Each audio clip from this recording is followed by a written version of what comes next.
Today I'm going to show you a modified version of the perfect binding.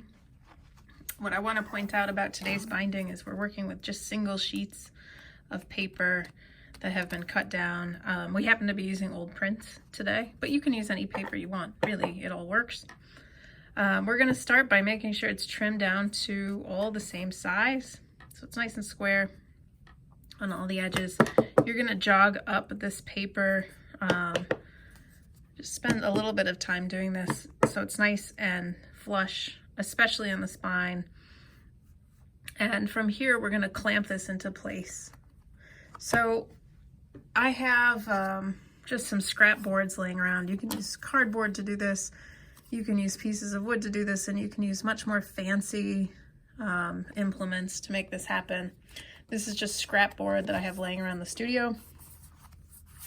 And I'll flip it over so those letters do not confuse you. They mean nothing. It's from an old project. So I'm going to jog this all up, and I'm going to make sure I actually have all my paper in here.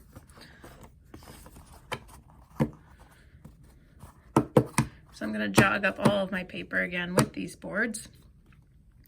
And then I'm going to carefully pinch my text block while I lift up the boards just a little bit.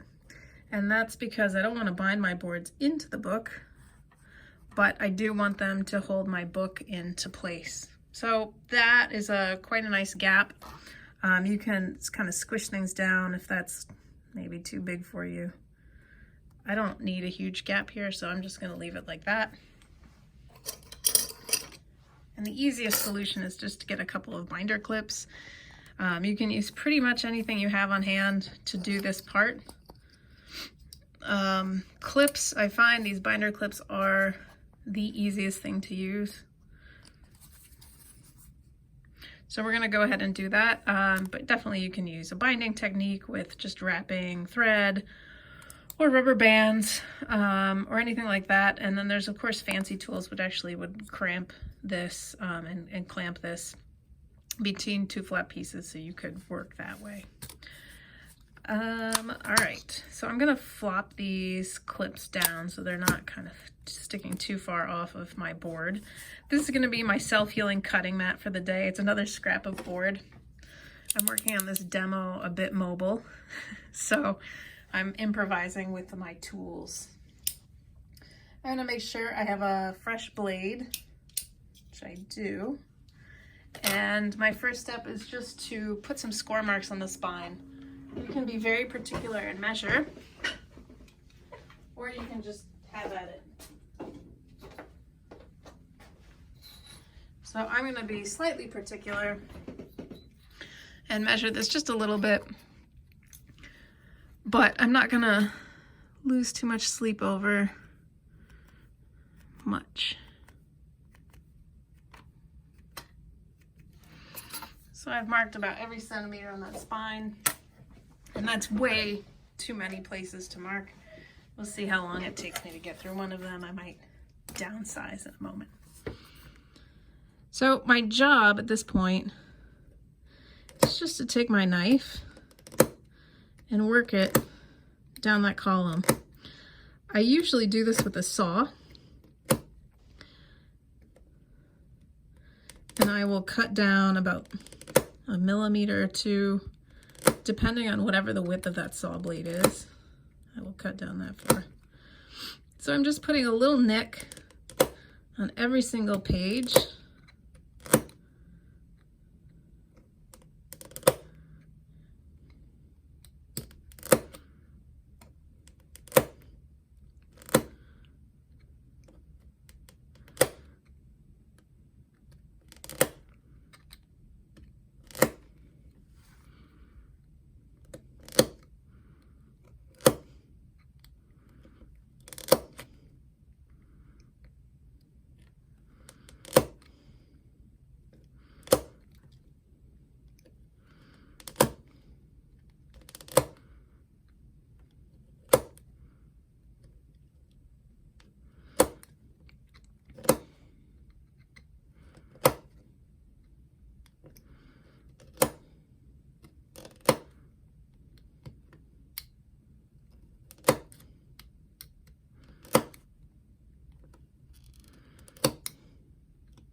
This is the tedious part of the binding. And I'm gonna go back from this other side and cut from this edge now too.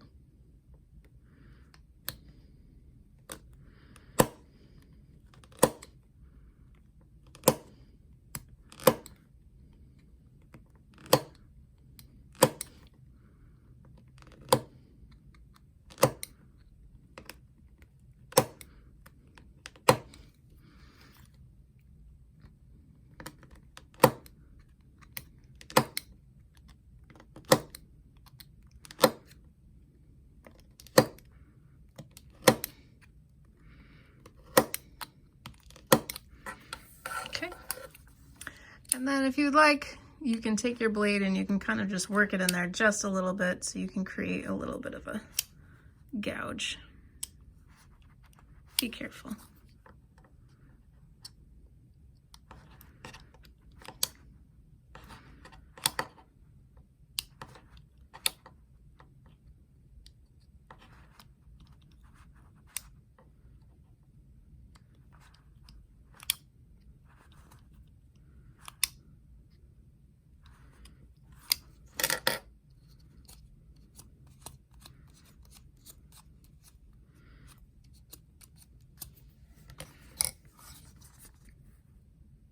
So doing this with a saw will give you a very similar result, but I don't expect everybody to just have a nice saw around at all times.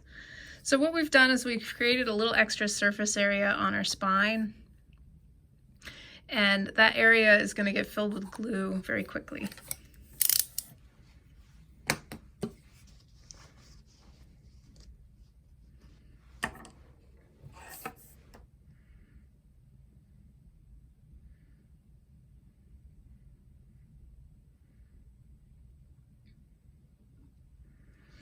So I'm getting a little bit of glue on my finger, and I'm going to take that glue and kind of mash it in just on this foredge of the spine and into those grooves slightly. Eventually I just want a nice thin even layer on here. You notice I'm not using my glue brush at all.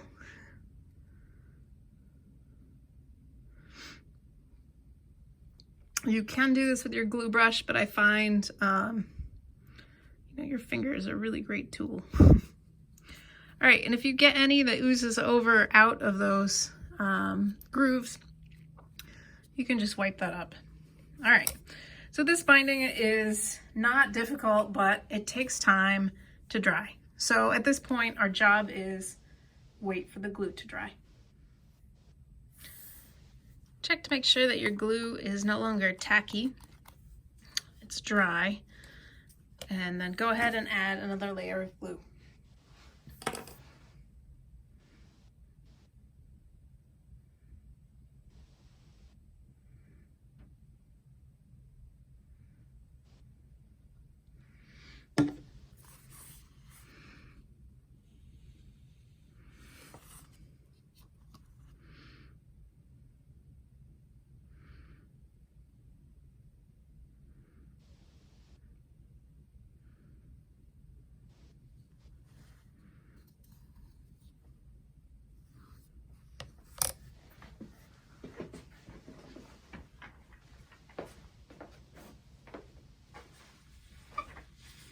If you find you get too much on there, you can go back with your finger and wipe a little off. Again, just try to keep it from going onto the front or back cover or the head or tail of the book.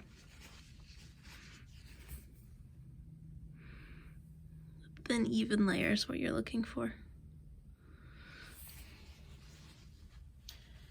Let that dry.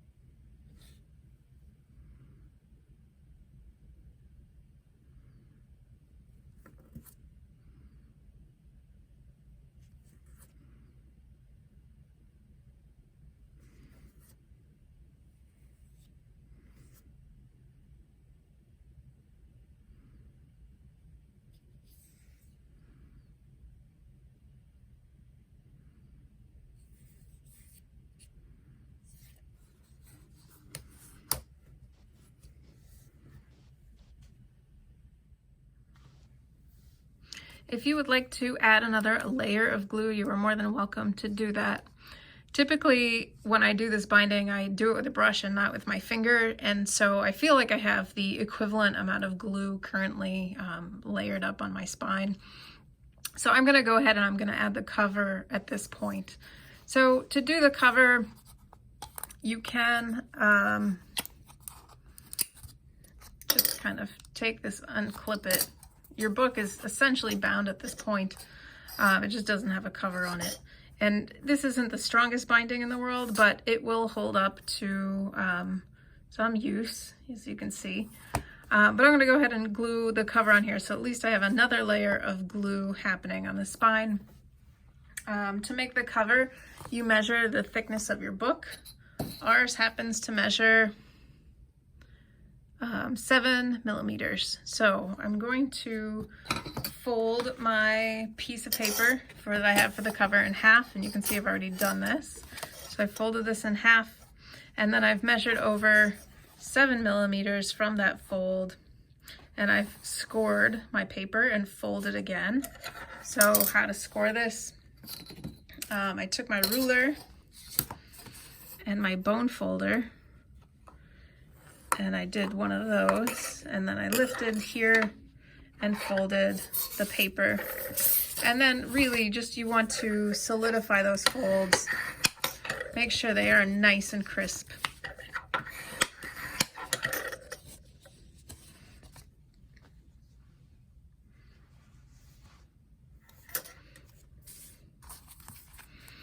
What we're gonna do on this book is we're going to come down, and you can measure this so you have a very precise measurement if you care to do that, or you can just eyeball it. Either one will work, but usually come down about 5 millimeters from the top, from the spine, and I'll do that on the back side too. Just quickly mark that, and that's how far down I'm going to glue. So this time when I glue, I am going to glue from this edge around the top of the spine and then onto this front portion here as well.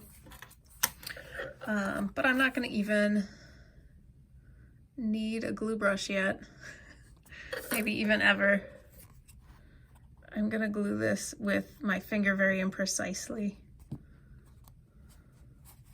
If you need to pull out a glue brush to do this, that is completely fine as well. You just need a thin, even coat of glue. So I'm going to clip this back together, and I'm going to use those boards as my stencil.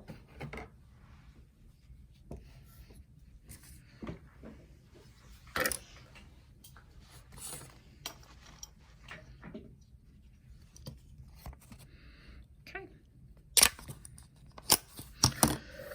And what's going to happen is I'm going to glue this up, and then I'm going to place my cover so that it gets nice contact with that portion of the spine. This is the most critical part, and then it's aligned properly.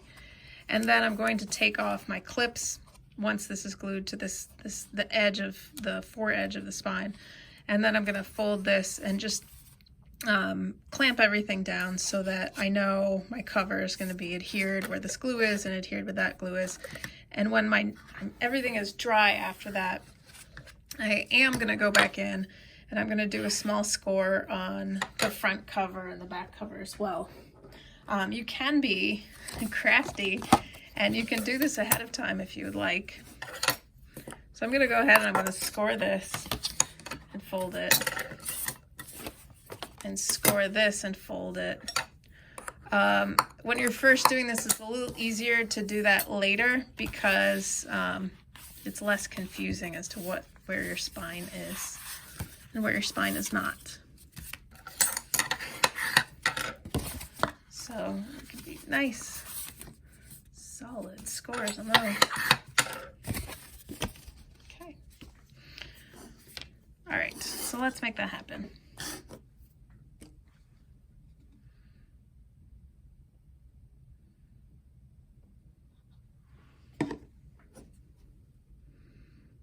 So there's our glue. Get my gluey board back up here, since I'm gonna make a mess. So this time you can go around this edge.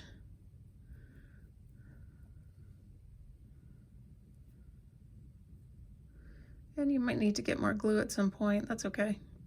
So I've got a nice layer of glue there. I want to work somewhat quickly, so I'm not going to do too much chatting here. That's not new glue. Okay, let me get some new glue.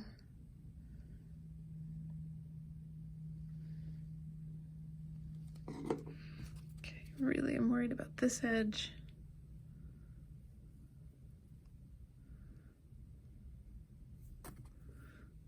That nice bead of glue on there.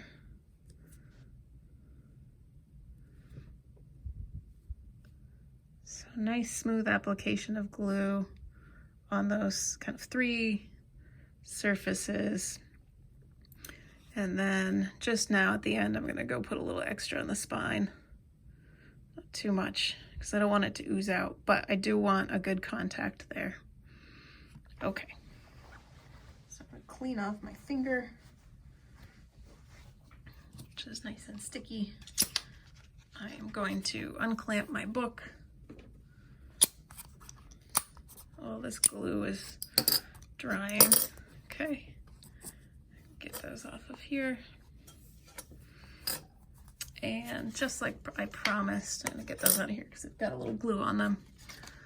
I am going to put this book very carefully, seat it right into the covers. When you do this, you just want to make sure not to get glue on any of this good part that's going to show. And the trick here truly is get your text block as far into that cover as you possibly can, because right now the contact is, you want that spine to have no air in it. You want it to be fully contacted here. The least of our worries right now is this section. So really work the spine on here. You can take your bone folder to it. Your hands are really good tools, so use them. And I'm just gonna push this text block into my finger. And I'm gonna flip it over so I get even coverage. All right, at this point, our job is to just kind of delicately press your bone folder down. If you get any glue oozing out up here, just kind of wipe it off so you don't get it on anything good that's going to be showing. There you go. Our very last step is just to carefully trim these covers flush. You want to do that after your book is dry.